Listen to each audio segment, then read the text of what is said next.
let's talk about your journey because it's quite fascinating. How did you, actually, I'm going to step back for a sec. I told you earlier that I saw this video that you had talked about. It was your commencement speech to the 2013 class, and you were raw and honest and brutal. But one thing you talked about was you were very personal about your family, and I really appreciate you telling the world how your life was. And it wasn't all, dandelions and positivity. It was a lot of hardship. But you mentioned that you met some positive adult role models. Can you walk us through that stage when you were, again, that I guess youth who was going through some hardship, and you had met some adults who helped you, steered you towards where you are now, frankly? Absolutely. So kind of the short story on my childhood is that my mom had me as a teenager. I was left at the hospital, and so I immediately sort of entered the foster care system.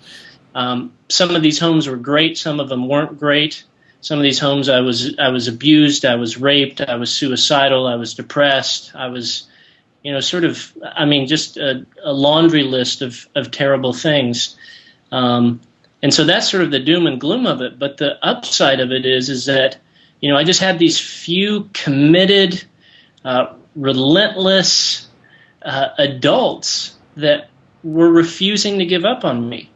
Because, if you're in a situation where maybe you're working someone who's gone through hard times, when you've been through crap, you often put up a wall to protect yourself.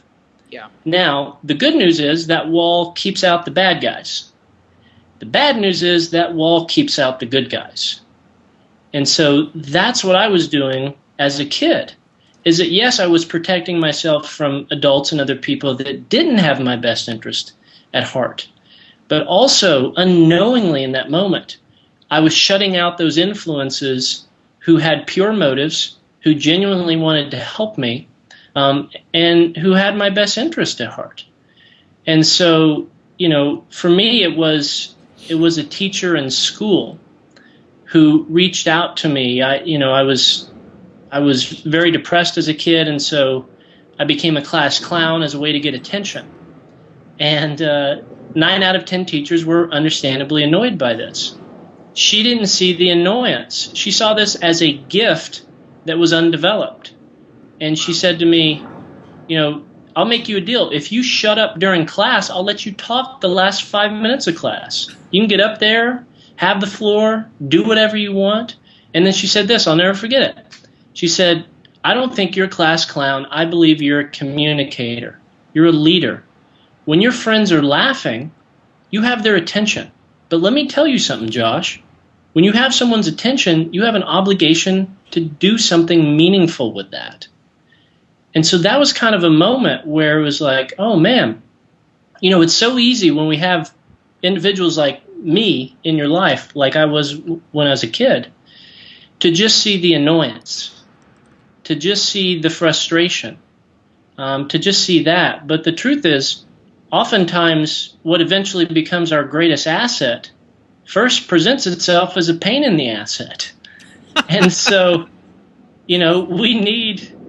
we need an adult in our life, someone a little older, a little wiser, a little bit more experienced, to come into our life and say, you know what, running your mouth during class, not a good idea. But it's not about shutting up. It's about using your gift of gab differently. If you got someone who's argumentative, it's not about that. It's about using your argumentativeness, your persuasiveness, against something that's a good thing. And so my whole philosophy is every kid is one caring adult away from being a success story. I believe that. I had a big brother through Big Brothers Big Sisters, and I would meet with him weekly. And it wasn't even sort of the big things where he would sit down and say, let me talk to you about your goals. Sometimes it was just watching the way this man spoke to his wife on the phone, how he was kind and caring. And I had never seen a man talk to a woman like that.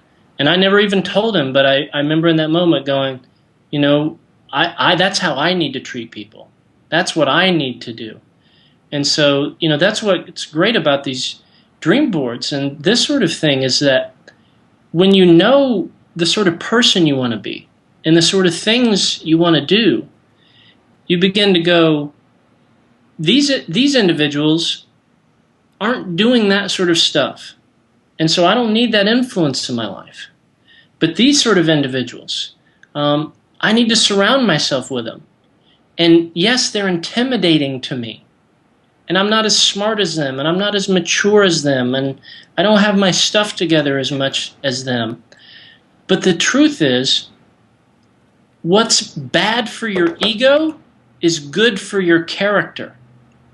You know, so the only way to get stronger is to work out with someone who's stronger than you. Now that's bad for your ego, because the dude's over there like benching 900 pounds, you know, and I'm throwing up 12 pounds or something. But eventually, just by working out with that person, being around that person, you're going to get a little bit stronger. Will you ever eventually push up 900 pounds? Who knows? But I bet you'd get to 22. You know, I bet you would get better than you are right now. And so that's part of it, you know. Wow. Well, thank you so much for sharing that. I really appreciate you speaking from the heart. I can feel it, the vibrations.